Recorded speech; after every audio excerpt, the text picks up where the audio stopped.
रामपुर नाम का एक गांव था। गांव के चारों तरफ एक नदी बहती थी। इसी कारण रामपुर गांव के निवासियों को एक लकड़ी के बने पुराने पुल से ही रोज आना जाना पड़ता था। उस पुल पर चुड़ैल का साया था। जो कोई गांव वाला रात के वक्त उस पुल पर से गुजरता, उस गांव वाले की लाश सुबह पुल पर मिलती। उसी रामपुर गांव में रवि नाम का एक लड़का रहता था, जिसकी रूही नाम की लड़की से शादी होती है।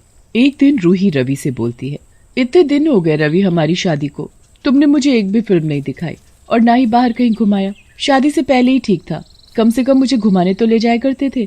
कोई और लड़की पसंद आ गई है क्या? रूही की बात सुनकर रवि हंसने लगता है और बोलता है, तुम भी रूही? अरे ऐसी कोई बात नहीं है, ऑफिस में थोड़ा ज्यादा काम था। चलो आज ही चलते हैं घूमने। आज मैं ऑफिस से जल्दी आ जाऊंगा, तुम तैयार रहना।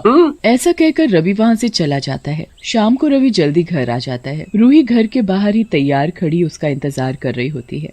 अरे वाह, लगता है कुछ ज्यादा ही उतावली हो तुम घूमने के लिए। घर के बाहर ही खड़ी हो गई हो। हाँ, क्यों नहीं।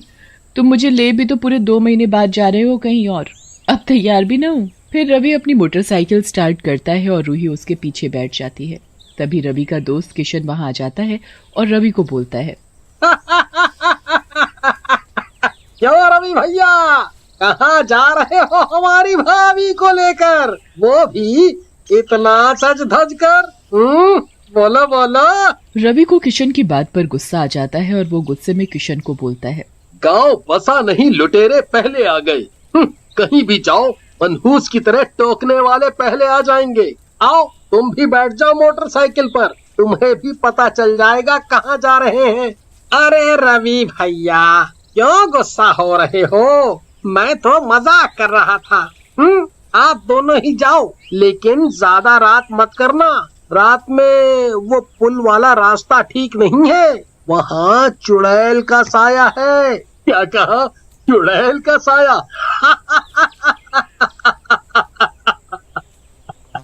तुम भी ना किशन इन बातों पर विश्वास करते हो। चलो हटो और मुझे जाने दो, चुड़ैल का साया। ऐसा कहकर रवि वहाँ से चला जाता है।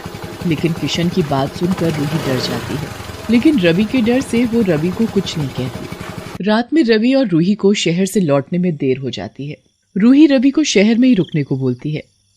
रवि, क्यों ना हम आज रात यहीं रुक जाएं? वो किशन भैया की बात सुनकर मुझे डर लग रहा है, कहीं कुछ गलत हो गया तो। तुम भी ना रूही, कहाँ उस डरपोक किशन की बातों में आ गई। अरे वो डरावनी फिल्में और भूतिया नॉवेल बहुत पढ़ता और देखता है, इसलिए उसकी बातों में कुछ ज्यादा ही भूत प्रेत होते हैं। तुम डरो मत। फिर रवि रूही की बात को अनसुना कर देता है। रवि और रूही गांव की ओर चल पड़ते हैं। रास्ते में एक घना जंगल भी आता है। जंगल में से डरावनी आवाजें आ रही होती हैं। रूही पीछे बैठे बैठे घबरा रही होती है। रवि मैं कहती हूँ अभी भी समय है, हम वापस शहर ही चले जाते हैं, सुबह गांव चल लेंगे। मुझे बहुत डर लग रहा है। लेकिन रवि रूही की बात को अनसुना कर मोटरसाइकिल चलाता रहता है। जैसे ही रवि और रूही बाइक लेकर पुल के ऊपर चढ़ते हैं, चुड़ैल पुल पर आ जाती है। ये दोनों कौन है और इनकी इतनी हिम्मत, मेरी पुल पर आ गए, वो भी रात में। चुड़ैल के हंसने की आवाज रात के अंधेरे में दूर दूर तक फैलने लगती है। रवि भी बाइक रोक लेता है। रूही रवि से बोलती है, रवि, अभी तुमने किसी औरत के हंसने की आवाज सुनी? मुझे लगता है ये वही पुल वाली चुड़ैल है, तुम अभी वापस चलो। लेकिन इससे पहले रवि कुछ करता चुड़ैल वहाँ आ जाती है और रवि के सर पर जोर से मारती है। रवि बेहोश हो जाता है। चुड़ैल रूही की तरफ बढ़ती है। रूही चुड़ैल को अपनी ओर आते देख डर जाती है और बोलती है, चुड़ैल जी छोड़ दो, हमें जाने दो। हमने आपका क्या बिगाड़ा है? जाने दो हमें, मत मारो मेरे रवि को, जाने दो हमें, मत मारो मेरे रवि को।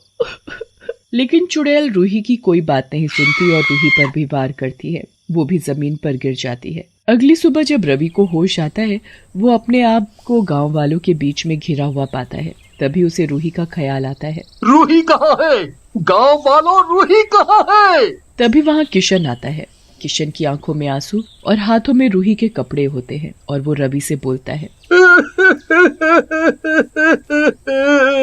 रवि भैया, भाभी को उस पुल वाली चुड़ैल ने मार डाला। ये देखो उनके कपड़े, भाभी की लाश को चुड़ैल खा गई। किशन की बात सुनकर रवि बेहाल हो जाता है और जोर जोर से रोने लगता है। नहीं नहीं, तुम मुझे छोड़कर नहीं जा सकती रूही, मेरी गलती की सजा तुम क्यों भुगतोगी? तुम तो मना कर रही थी वापस आने के लिए। रवि ऐसा कहते कहते बेहोश हो जाता है। तभी गांव के मुखिया वहां आते हैं और किशन को बोलते हैं, किशन बेटा, रवि का ध्यान रखो, रूही बेटी के गम में बहुत दुखी है। रवि, तुम पागल हो गए हो क्या? तुम्हें पता नहीं वो चुड़ैल कितनी खूंखार है? उसने भाभी सहित ना जाने कितने लोगों को मार डाला है। तुम उस पुल पर नहीं जाओगे। मैं नहीं चाहता कि तुम्हारा भी भाभी जैसा हाल हो। किशन, मैं अपनी रूही के कातिल को ऐसे नहीं छोड़ सकता। वैसे भी वो पगली तो मुझे गांव ना चलने के लिए कह रही थी। उसकी जान तो मेरी वजह से गई है। मैं इस चुड़ैल को नहीं छोड़ूंगा। रवि, तो क्या रूही भाभी मेरी कुछ नहीं थी? वो मेरी बहन जैसी थी। उनकी मौत का गम मुझे भी है, लेकिन हम इस चुड़ैल से ऐसे नहीं लड़ सकते। हम इससे बदला जरूर लेंगे। तुम बस थोड़ा धैर्य रखो। फिर किशन के समझाने पर रवि शांत हो जाता है। कई दिन बीत जाते हैं। रवि कुछ न कर पाने की वजह से दुखी बैठा होता है। तभी वहाँ किशन आता है और रवि से बोलता है, रवि भाई, तुम चिंता ना करो, हम इस चुड़ैल से बदला जरूर लेंगे। मुझे इस चुड़ैल के बारे में सब कुछ पता चल गया है। फिर किशन रवि को चुड़ैल की सारी जानकारी दे देता है। उसी रात किशन और रवि चुड़ैल से बदला लेने की योजना बनाते हैं और योजना के अनुसार रवि और किशन मोटरसाइकिल लेकर पुल के ऊपर चलने लगते हैं। उनकी मोटरसाइकिल पर दोनों तरफ प्लास्टिक के ड्रम बंधे होते हैं। उधर मोटरसाइकिल की आवाज सुनकर चुड़ैल पुल पर आ जाती है। ये किसकी हिम्मत है जो रात में मुझे परेशान कर रहा है? नहीं छोड़ूंगी, मार डालूंगी। रवि और किशन को चुड़ैल दिखने लगती है। किशन, चुड़ैल पुल पर ही खड़ी है, तुम्हें दिखाई दे रही है क्या? क्या बात कर रहे हो रवि भाई, क्यों नहीं दिखाई देगी? तभी चुड़ैल रवि और किशन की ओर चलने लगती है। रवि भी मोटरसाइकिल रोक लेता है। चुड़ैल उन दोनों के सामने आ जाती है और बोलती है, तुम दोनों की इतनी हिम्मत, यहाँ आ गए वो भी रात में। ये तुम दोनों की आखिरी रात है। चुड़ैल जी, हमारी आखिरी रात नहीं, आपकी इस पुल पर आखिरी रात है। रवि भाई, हो जाओ शुरू। लेकिन किशन चुड़ैल की ओर देखता है और हंसने लगता है। किशन के ऐसा कहते ही रवि प्लास्टिक के ड्रमों को खोल देता है और मोटरसाइकिल पूरे पुल पर चलाने लगता है। ड्रमों में भरा हुआ पदार्थ पूरे पुल पर फैल जाता है। ये सब देख चुड़ैल किशन से बोलती है, ये सब क्या कर रहे हैं? तुम दोनों ने पुल पर क्या फैला दिया? इसमें से बदबू कैसी आ रही है? चुड़ैल, इस पुल पर कब्जे के लिए ही तूने निर्दोषों की जान ली। आज ये पुल ही जला देंगे। इस पुल पर हमने पेट्रोल छिड़क दिया है। रवि की बात सुनकर चुड़ैल डर जाती है और बोलती है। चुड़ैल की बात सुनकर रवि और किशन दोनों हैरान रह जाते हैं और चुड़ैल को पूरी बात बताने के लिए कहते हैं। मेरे पति ने मुझे और मेरे 2 महीने के बच्चे के साथ मुझे इस पुल से धक्का दे दिया था।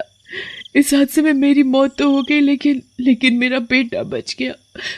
मैं इस पुल के नीचे ही उसको पाल रही हूँ। जो कोई भी उसको देख लेता है, मैं उसे मार डालती हूँ। तो तुमने मेरी पत्नी को क्यों नहीं मारा? मैं तुम्हारी पत्नी को मारने जा रही थी, लेकिन मेरे बेटे को देखकर उसने उसे अपनी गोद में उठा लिया। मेरा बेटा भी उसकी गोद में बहुत खुश था। इस वजह से मैंने रूही, तुम्हारी पत्नी को जिंदा छोड़ दिया। फिर रवि के कहने पर चुड़ैल किशन और रवि को रूही के पास ले जाती है।